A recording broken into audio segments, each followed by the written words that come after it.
할렐루야. 우리 옆에 분하고 이렇게 인사하세요. 복 있는 사람입니다. 자세하게 잘 보세요. 옆에 있는 분이 복 있는 사람이요.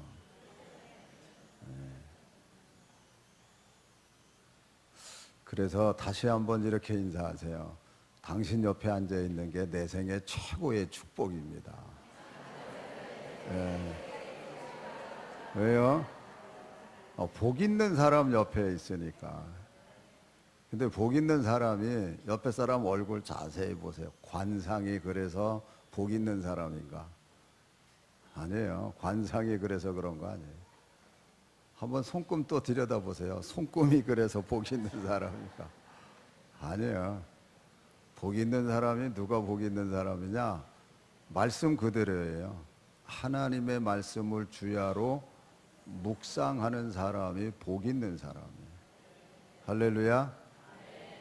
진짜 하나님 말씀을 주야로 묵상하는 사람이 복 있는 사람이다. 우리가 예수님을 믿기로 작정을 했으면, 진짜 예수님을 믿기로 작정을 했으면 내 생각이나 내 판단은 다 내려놓고 말씀이 가르쳐 주는 대로 순종하면서 가야 돼. 그러니까 하나님의 말씀이 모든 삶의 기준이 된다 하는 것을 우리가 먼저 생각을 해야 됩니다. 제가 조금 심하게 표현을 하면요, 우리 대한민국 사람이잖아요. 그러면 대한민국의 헌법을 지켜야 됩니다. 헌법을 지켜야 돼요. 그러나 단 하나 예외 사항이 있습니다. 신앙은 거기에 안 쫓아갑니다. 신앙은 우리가 공산주의 사회, 저 이북 땅에 있는 분들, 예수 믿는 사람들 목숨 걸고 예수 믿잖아요. 그 사람들이 자기네 법을 어기나요? 아니요. 법은 어기지 않아요. 그러나 신앙에 관해서만큼은 그들의 법을 따르지 않습니다. 왜? 예수님만이 길이요 진리요 생명이 되시는 분이기 때문에 그분들도 신앙만큼은 목숨 걸고 예수님을 믿어요. 그렇다고 그들이 국가법을 다 어기는 사람들이냐? 그렇지 않잖아요. 왜 제가 이 얘기를 하냐 하면은 우리가 현재 우리 사회 속에 가장 뜨거운 감자로 솟아오는 게 있어요. 그게 뭐냐면 성차별금지법. 이거를 이제 법을 만들려고 그러거든요. 근데 만약에 이게 통과가 돼서 법을 만들어 놓으면 무엇이 옳은지 그른지를 얘기할 수 없는 그런 분위기로 가게 돼요. 다만 이 동성애자들에 대한 얘기만 하는 게 아니에요. 지난 14일 날 그 동성애 축제가 있었잖아요. 전국에서 있었어요. 날짜는 좀 달라도. 그 사람들을 우리가 품고 가야 되지만 하나님 말씀에 비춰 봤을 때 그들의 삶은 아름다운 거는 아니에요. 그렇기 때문에 그들을 우리가 품고 같이 가지만 그걸 성차별법으로 해서 그것이 잘못됐다는 얘기를 하지 못하게 법을 만들어 놓으면 그러면 우리는 성경에 가르치는 말씀을 가르칠 수 없게 됩니다. 그렇기 때문에 이거는요, 여러분들이 사는 그 지역에서 뭐 국회의원이든지 뭐 이런 사람들한테 진짜 전화 걸어서 이거 하면 안 된다고, 나라 망하는 짓이라고. 그렇잖아도 지금 사회가 뭐가 옳은지 그른지를 얘기를 못하는 분위기인데 자기 취향에 맞으면 좋다 그러고 자기 취향에 안 맞으면은 그냥 꼭 무슨 역적질 하는 것처럼 몰고 가는 세상인데 하물며 그런 비슷한 법을 만들어 놔버리면 아무 얘기도 못해요. 뭐가 옳은지 그른지를 얘기할 수 없게 되는 그런 것이 되기 때문에 우리가 그 부분에 있어서 신앙만큼은 우리가 예수님을 따라가고 하나님 말씀을 따라가는 거예요. 아멘. 제가 설교할 때마다 왜 말씀을 띄우는데요, 그 말씀이 기준이 되기 때문에 그래요. 그 말씀을 해석하는 거는 또 다른 영역이에요, 그거는. 그러나 모든 기준은 하나님의 말씀이 기준이 되는 거예요. 왜? 세상 천지가 바뀌어도 내 말씀은 1.1핵이라도 바뀌지 않는다고 말씀하셨기 때문에 그래서 제가 말씀을 띄우는 거예요. 그래도 이 말씀이 기준이니까 그래서 말씀을 띄우는 겁니다. 복 있는 사람이 오늘 성경에서 가르쳐 주는 것처럼 어떤 사람이 복 있는 사람이냐? 결론부터 말씀드리면 하나님의 말씀을 주야로 묵상하는 사람이라고. 근데 왜 하나님의 말씀을 주야로 묵상하냐? 악인의 꾀가 뭔지, 죄인의 길이 뭔지, 오만한 자의 자리가 뭔지를 분별할 수 있게 하기 위해서. 그래서 1절 말씀에 보면 뭐라 그래요? 다 같이 읽습니다. 복 있는 사람은 악인들의 꾀를 따르지 아니하며 죄인들의 길에 서지 아니하며 오만한 자의 자리에 앉지 아니하고, 이렇게 되어 있습니다. 그래서 복 있는 사람은 악인들의 꾀를 따르지 아니한다. 악인들의 생각을 따르지 않는다. 이렇게 했는데 그럼 악인이 누구냐는 거예요. 악인이 누구냐? 감옥 속에 있는 사람은 몽땅 다 악인이고 감옥 속에 있지 않는 여러분들은 다 의인입니까? 그러면 그건 아닌 것 같거든요. 그러니까 누가 악인이냐? 성경이 규정하는 악인이 있어요. 성경은 이렇게 가르쳐 줍니다. 시편 36편에 보면 먼저 1절 다 같이 읽습니다. 악인의 죄가 그의 마음속으로 이르기를 그의 눈에는 하나님을 두려워하는 빛이 없다. 그의 눈에는 하나님을 두려워하는 빛이 없다. 이게 눈이 마음의 창이라 그러잖아요. 그래서 그 사람 눈을 가만히 잘 보면, 그러니까 서로 마음이 안 맞으면 눈을 안 부닥쳐. 안 쳐다봐요. 외면하지. 그러니까 존경한다, 사랑한다 그러면 눈을 마주치게 돼 있어. 근데 그 눈 속에 악인은 뭐냐? 하나님을 두려워하는 빛이 없어요. 그러니까 여러분, 악인, 죄인, 그러니까 죄인이었을 때는 그 길을 얘기하고 악인이었을 때는 생각, 꾀를 얘기하고 오만하다 했을 때는 그 자리를 얘기하는데 이 세 사람의 공통점이 뭐냐? 하나님을 두려워하지 않는 게 공통점이에요. 그러니까 다 똑같아요. 그래서 악인의 죄가 그의 마음속에 이르기를 그의 눈에는 하나님을 두려워하는 빛이 없다. 첫째, 악인이 누구냐? 하나님을 두려워하는 빛이 없어요. 두 번째로는 2절, 그가 스스로 자랑하기를 자기의 죄악은 드러나지 아니하고 미워함을 받지도 아니하리라. 오히려 악인은요, 자기를 스스로 자랑해요. 자기의 생각이 이렇게 다 공론적으로 미워함을 받는 게 아니라 오히려 인정함을 받고, 자기가 하는 죄악은 절대로 드러나지 않고 다른 사람이 절대 모르고, 이게 악이요. 미워함을 받지도 아니한다고 스스로 자랑할 뿐만 아니라 3절, 그의 입에서 나오는 말은 죄악과 속임이라 그는 지혜와 선행을 그쳤도다. 그가 입에서 나오는 말은 모든 죄악과 속임이에요. 그래서 일부 때는요, 아이들이 야외 나가느라고 일부 예배 드렸어요. 그리고 지난 주일은 2부 때 중고등부 아이들이 예배 드렸고, 그래서 그 아이들한테 공통적으로 제가 이 말씀 얘기하면서 욕하지 말라 그랬어요. 욕하지 말라고. 아이들이 입에 달고 사는 게 욕이잖아요. 욕. 여러분들은 어때요? 욕은 안 해도 상대방을 무시하는 말은 많이 하잖아요. 그게 뭐 변형된 다른 잘못된 말이죠.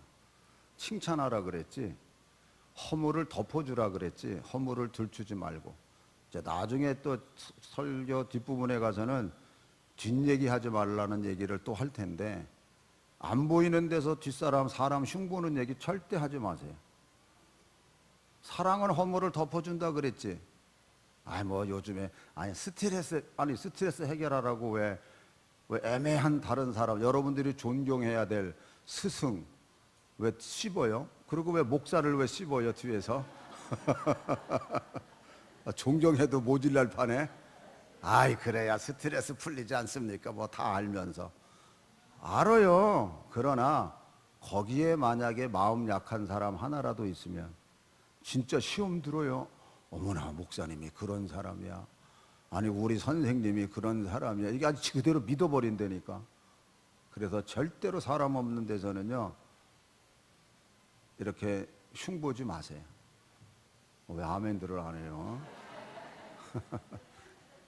악인이 그런 일을 하니까 그래요. 그래서 악인 되지 말라는 거예요. 그리고 네 번째, 그는 그의 침상에서 죄악을 꾀하며 스스로 악한 길에 서고 악을 거절하지 아니한. 날마다 침상에서 밤마다 죄악을 생각하는 거예요. 이게 악인이에요. 지난 시간에 가인, 발람, 고라 이 세 사람에 대한 얘기 했잖아요. 이 사람들이 악의 대표적인 인물이에요. 여러분, 가인을 생각해 보세요. 동생을 죽였습니다. 그런데 하나님이 찾아오셨어요. 내 아우가 어딨냐? 그랬더니 내가 아우를 지키는 자니까, 이렇게 얘기하잖아요. 그 얘기 속에서는요, 하나님을 두려워하는 생각도 없고, 그의 말은 거짓된 말만 하고, 그냥 괴사한 말만 하고, 자기 죄악이 드러나는 거 그거 생각지도 않아요. 그러면서 네 번째로는 침상에서 죄악을 꾀한다 했을 때, 하나님이 만약에 나에게 오면은 내가 뭐라고 얘기할까 궁리한 끝에 내가 동생을 지키는 자니까 아주 대답할 말도 다 갖고 있는 거예요. 그래서 1번서부터 4번이 가인에게 다 해당돼요. 오늘 발람과 고라뿐만이 아니라 오늘 우리들도 자칫 잘못하면은 1번에서 4번까지 다 걸릴 수 있다는 것을 우리가 생각을 해야 됩니다. 사도 바울은 그 당시 사람들에게 로마서 1장 21절에서 악인이 어떤 사람들이냐 이렇게 가르쳐줘요. 하나님을 알되 하나님을 영화롭게도 아니하며 감사하지도 아니하고 오히려 그 생각이 허망하여지고 미련한 마음이 어두워. 여기서 하나님을 알되 하나님을 영화롭게도 아니한다는 것은 뭐예요? 하나님을 두려워하지 않는다는 말하고 똑같은 얘기예요. 22절, 스스로 지혜 있다 하나 어리석게 되어 썩어지지 아니하는 하나님의 영광을 썩어질 사람과 새와 짐승과 기어다니는 동물 모양의 우상으로 바꾸었느니라. 예, 그래서 이 사람들의 삶의 모습이 어떠한가? 그 다음 절부터 볼게요. 또한 그들이 마음에 하나님 두기를 싫어하며 하나님께서 그들을 그 상실한 마음대로 내버려 두사 합당하지 못한 일을 하게 하셨으니 곧 모든 불의, 추악, 탐욕, 악의가 가득한 자요 시기, 살인, 분쟁, 사기, 악독기 가득한 자요 수군수군하는 자요 비방하는 자요 하나님께서 미워하시는 자요 능욕하는 자요 교만한 자요 자랑하는 자요 악을 도모하는 자요 부모를 거역하는 자요 우매한 자요 배약하는 자요 무정한 자요 무자비한 자라.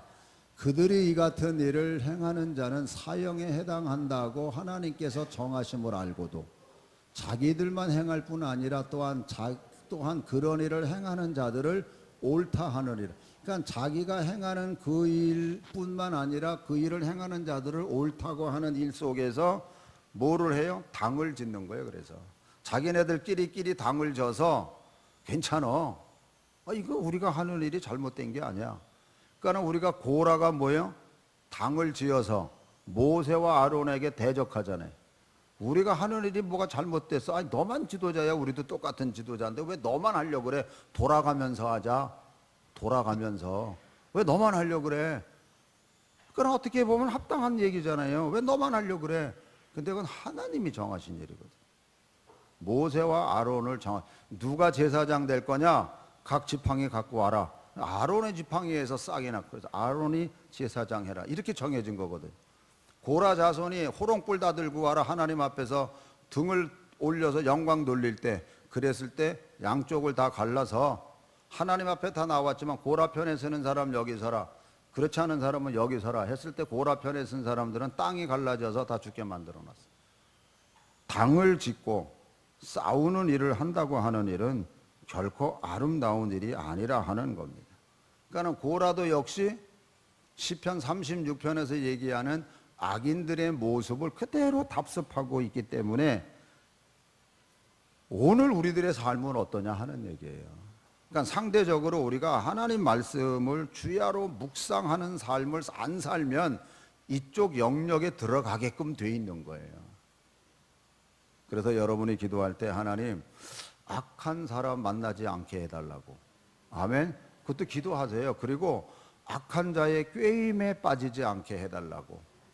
싸잡아서 죄인의 길에 서지도 않고 스스로 오만한 자리에 앉지 않게 해달라고 하나님 앞에 여러분 기도하세요. 아멘. 그러면서 말씀을 가만히 보세요. 악인들의 꾀를 따르지 아니하며, 따른다는 거, 여러분 악한 사람이 우리의 인도자가 아니에요. 우리의 인도자는 예수님이시지. 우리의 인도자는 말씀이 우리를 이끌고 가세요. 그렇기 때문에 말씀 중심으로 살라는 게 그 말이거든요. 악한 자가 우리 인도자가 아니에요. 여러분, 또 친구가 인도자가 아닙니다. 친구는 협력자예요. 조력자예요. 그런데 최고의 조력자가 누군지 아세요? 부부지간이에요. 부부지간. 우리 기독교는 서로의 부족함을 채워주기 위해서 하나님께서 남녀를 창조하셔서 서로 부족함을 채워주기 위해서 부부로 만드셨어요. 그래서 서로의 부족을 채워주는 게 서로 협력자예요. 그래서 불교에서는요, 부부는 뭐냐? 전생의 원수들이 만난 게 부부래. 그러니 전생의 원수들이 만났으니까 얼마나 싸우겠어요. 그러니까 그 싸움에서 함께 살아가는 지혜를 가지라는 게 불교의 교훈이에요. 그러니까 이것도 얼마나 아름다운 얘기인지 몰라요. 그러니까 싸우는 건 정상이에요. 왜? 전생의 왼수들이 만났는데 안 싸워요? 싸우지. 우리는 한 번도 안 싸워요. 그럼 멍청한 소리 하지 마세요. 그건 멍청하다는 소리예요. 싸우게 돼 있어요. 왜 안 싸워요? 아니, 너무 서로 잘 부족한 걸 채워줘서 안 싸워주는 거면은 그거는 진짜 멋있는 부부지만 아예 포기해가지고 우리는 안 싸워요. 이거는 부부가 절대적으로 아름다운 모습이 아니에요. 채워져야 할 걸 지금 못 채우고 가고 있다니까. 아시겠어요?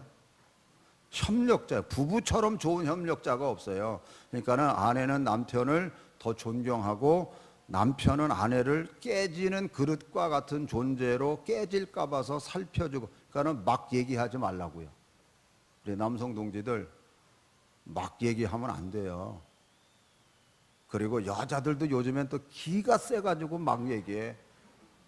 여러분, 남편이 얼마나 상처받는 줄 알아요? 남편들이요, 껍데기는 강해도 속은 열이 되니까요. 아, 진짜요. 그래서 얼마나 상처 많이 받으니까는 둘 다 존경하는 말만 해야 돼. 그러니까 여자는 깨질까봐 그냥 살살 다뤄야 되고, 남자는 어린아이와 같으니까는 또 이렇게 잘 존경하면서 또 이렇게 하셔야 되고. 근데 왜 아멘을 안 하세요? 아멘? 그러니까 진짜 조력자예요, 부모. 근데 우리 인도자는요, 예수님밖에 없어요. 인도자는 예수님이에요. 인도의 기준은 그래서 하나님의 말씀이에요. 그래서 그 말씀을 우리가 늘 주야로 묵상하면서 우리가 가야 돼요. 할렐루야. 그래서 악인의 꾀에 빠지지 않고 오히려 하나님의 말씀을 주야로 묵상할 뿐만 아니라 복 있는 사람은 두 번째로 뭐라 그래요? 죄인의 길에 서지 않는다. 이렇게. 왜 죄인의 길에 서지 말라 그래요? 죄인의 길에 서면 험난하기 때문에 그래요. 평탄하지 않아요. 성경이 우리에게 가르쳐주고 있습니다. 잠언 13장 15절에 보면 이렇게 가르쳐줘요. 선한 지혜는 은혜를 베푸나 사악한 자의 길은 험하다, 이렇게 되니까 혹시라도 여러분이 걸어가는 삶의 발걸음이 험하다, 뭔가 험하다고 느껴지면은 이거 내가 지금 잘못된 길로 걸어가고 있지는 않는가 하는 것을 한번 자기 스스로를 한번 살펴보세요. 내가 지금 뭘 하나님 앞에서 걸리는 게 뭐가 있나? 내가 왜 이렇게 험한 이 골짜기와 같은 길을 걸어가나? 여기서 하나님의 뜻을 바르게 알면 거기서 하나님이 주는 지혜를 가지고 다시 돌이킬 수 있는 어떤 삶의 모습이지만, 그걸 깨닫지 못하고 그냥 가면 험난한 길이 되고, 그 험난한 길의 종점은 뭐인 줄 아세요? 망하게 돼 있어요. 잠언 14장 11절 12절 다 같이 읽습니다. 악한 자의 집은 망하겠고 정직한 자의 장목은 흥하리라. 어떤 길은 사람이 보기에 바르나 필경은 사망이. 그러니까 사람의 기준이 아니라 하나님 말씀의 기준이야. 어떤 사람들이 볼 때는 다 좋다고 인정하지만 그건 자기네들끼리 얘기고 필경은 사망이라고 가르쳐줘. 그리고 그 다음에 악인은 그의 환난에 엎드러져도 의인은 그의 죽음에도 소망이 있느니. 악인은요 환난 속에서 그 다음이 없어요. 엎드러져요. 그러나 의인은 그의 죽음에서, 즉 의인은 7번 넘어져도 8번째 일어나는 하나님의 축복의 기회가 있어요. 아니 죽으면 끝나는 거야. 그러나 그 죽음 속에도 소망이 있다고 가르쳐 주잖아요. 할렐루야. 그렇기 때문에 죄인의 길에 서지 말라는 거예요. 그리고 죄인의 길은 세 번째로 하나님께서 미워하세요. 잠언 12장 다 같이 읽으세요. 악을 꾀하는 자의 마음에는 속임이 있고 화평을 의논하는 자에게는 실학이 있느니라. 의인에게는 어떤 재앙도 임하지 아니하니와 악인에게는 앙화가 가득하니라. 거짓 입술은 여호와께서 미움을 받아도 진실하게 행하는 자는 그의 기뻐하심을 받. 예, 거짓 입술은 여호와께 미움을 받는다 이렇게 돼 있어. 하나님께 미움을 받는다. 아니 인정을 받아도 모를 판에 하나님께 미움을 받는다 그러면 그 결과가 어떻겠어요? 근데 왜 죄인의 길이 이렇게 아름답지 못하고 험하고 더 나아가서는 멸망의 길이라고 하는데 왜 그 길로 가냐 하는 얘기예요. 답이 딱 있습니다. 잠언 13장 13절 다 같이 읽으세요. 말씀을 멸시하는 자는 자기에게 패망을 이루고 계명을 두려워하는 자는 상을 받는. 예, 말씀을 멸시하는 거, 하나님 말씀을 멸시하는 게 무시하는 거예요. 그들에게는 패망이 있고 계명을 두려워하는 자. 예수님께서도 직접적으로 그러셨잖아요. 너희가 나 사랑하니 그러면 내 계명 지켜라 이렇게 돼 있죠. 그러니까 계명을 지키는 자는 뭐야? 상을 받느니라 이렇게 돼 있어요. 구약에만 그런 게 아니에요. 사도 바울께서 데살로니가전서 5장 19절에 보면 이렇게 돼 있어요. 성령을 소멸하지 마. 성령은 오히려 충만해야 되는데 거꾸로 너희들이 소멸하면 안 된다는 얘기예요. 소멸하지 말고 20절에는 예언을 멸시하지 말아라. 예언이 말씀이거든요. 하나님의 말씀을 멸시하지 말고 또 범사에 헤아려 좋은 것은 취하고 악은 어떤 모양이라도 버려라. 악은 어떤 모양이라도 버려라 이렇게 해야 돼요. 그러니까 아이들 중고등부 학생들 되면요 벌써 이제 중고등부에서는 뭐라 그래 벌써 가르쳐야 되냐면은 술 담배 하지 말아라 잔소리 같은 잔소리를 해야 돼요. 왜냐하면 벌써 중학교 1학년 들어가면은 담배 피기 시작하거든. 그러니까 모르고 하는 거예요. 근데 악의 모양은 하지 말라 그랬지. 자, 건강에 안 좋은 일을 왜 해요? 건강에 안 좋은 일을. 아니 건강에 안 좋은 일을 그렇게 하면서 나중에 가가지고서는 그 병이 걸려가지고서 또 거기다 돈을 또 쏟아 붓는 건 또 뭐요? 그러니까 우리가 하나님의 몸은 하나님의 드려지는 산 제물이라고 했기 때문에 이 몸을 위해서 여러분들이 자 건강을 위해서도 잘 우리가 감당을 해야 돼요. 그래서 악의 모양은 쳐다보지도 말아라. 오늘 본문에서 시편 1편은요 인생 전체의 전반적인 것을 가르쳐 주는 게 시편 1편입니다. 그래서 너희들 인생 전체에서 진짜 하나님 말씀만 주야로 묵상하면서 살라고. 그래서 다윗은요 시편 119편에서 하나님의 말씀이 꿀송이보다도 달달하는 고백을 해요. 그가 말씀 속에서 이렇게 고백합니다. 시편 119편 92절부터 쭉 읽어볼게요. 시작. 주의 법이 나의 즐거움이 되지 아니하였다면 내가 고난 중에 멸망하였으리라. 내가 주의 법도들을 영원히 잊지 아니하오니 주께서 이것들 때문에 나를 살게 하심이니이다. 나는 주의 것이오니 나를 구원하소서. 내가 주의 법도만을 찾았나이다. 악인들이 나를 멸하려고 엿보나 나는 주의 증거들만 생각하겠나이다. 내가 보니 모든 완전한 것이 다 끝이 있어도 주의 계명들은 심히 넓으니이다. 내가 주의 법을 어찌 그리 사랑하는지요. 내가 그것을 종일 작은 소리로 읊조리나이다.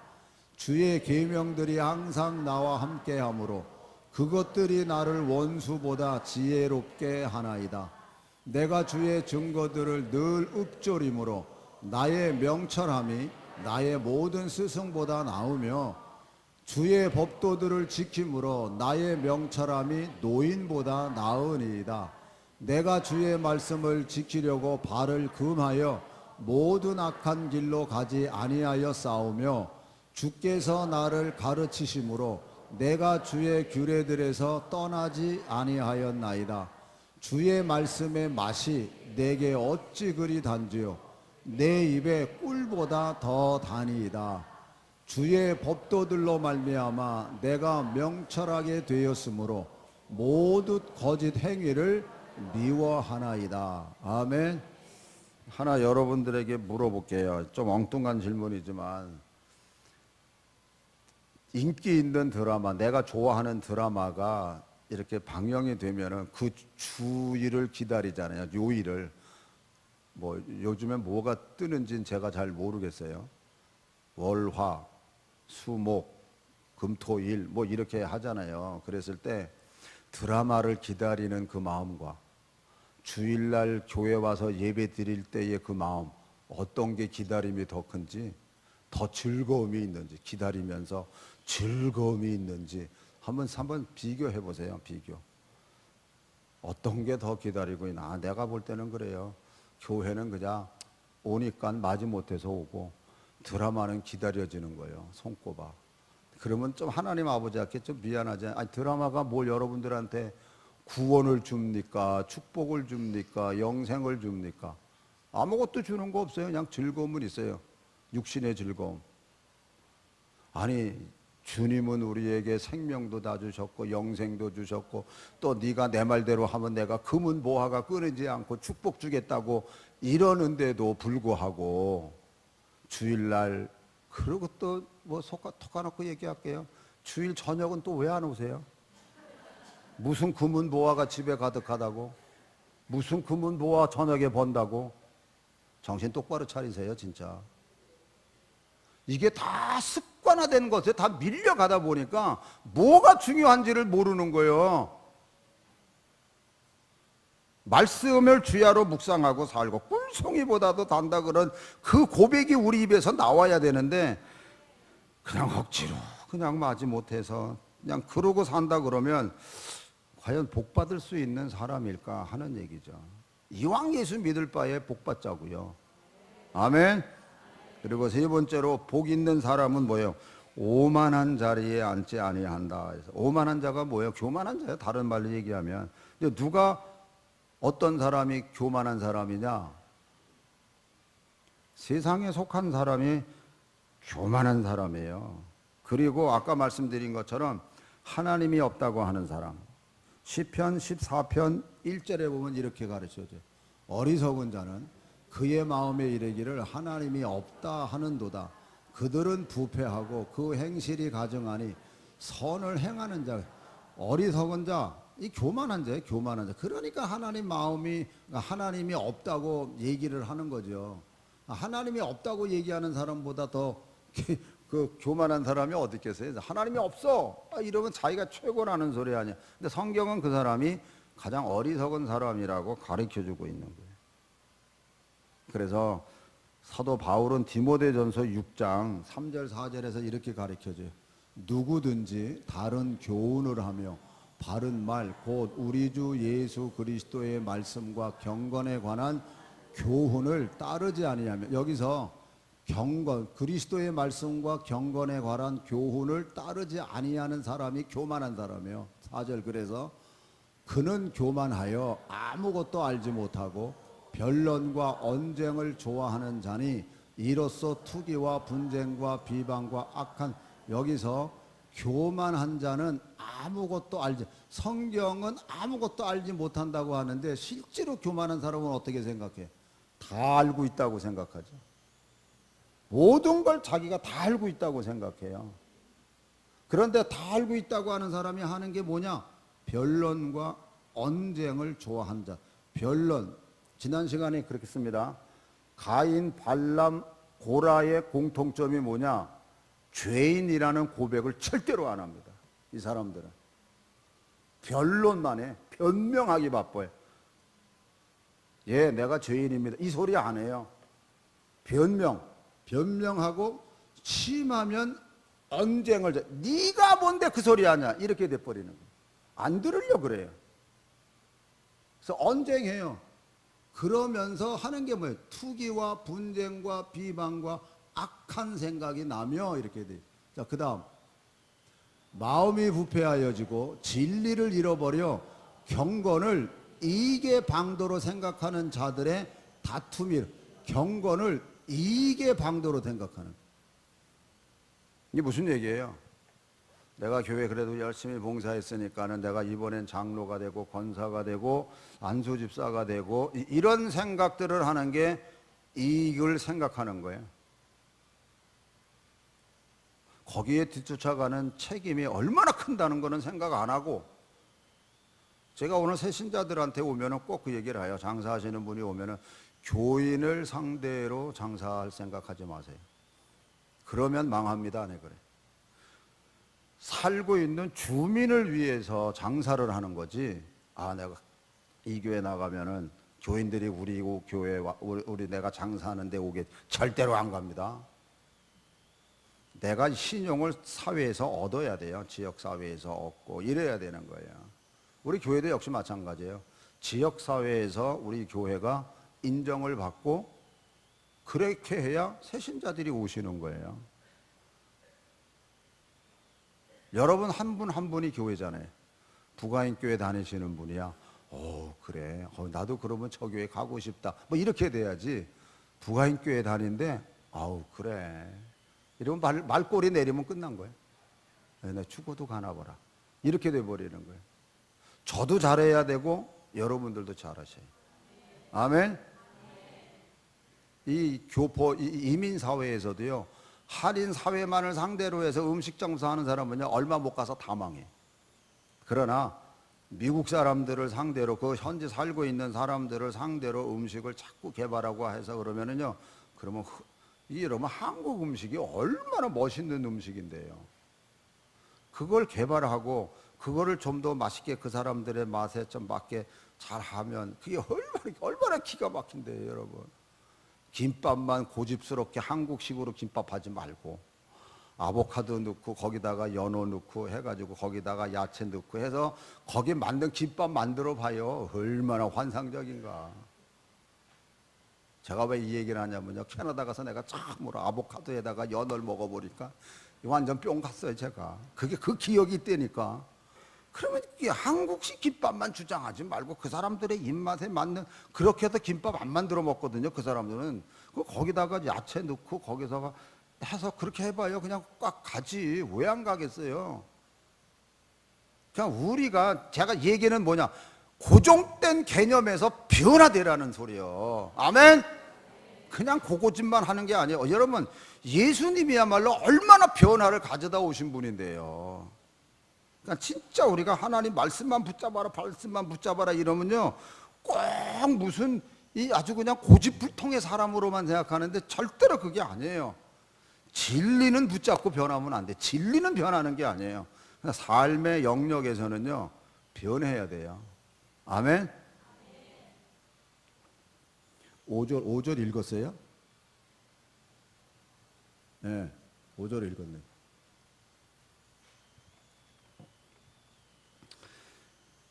예레미야 잘 읽으세요. 50장 31절 32절 다 같이 읽습니다. 주 만군의 여호와의 말씀이니라. 교만한 자여, 보라, 내가 너를 대적하나니 너의 날 곧 내가 너를 벌할 때가 이르렀습니다.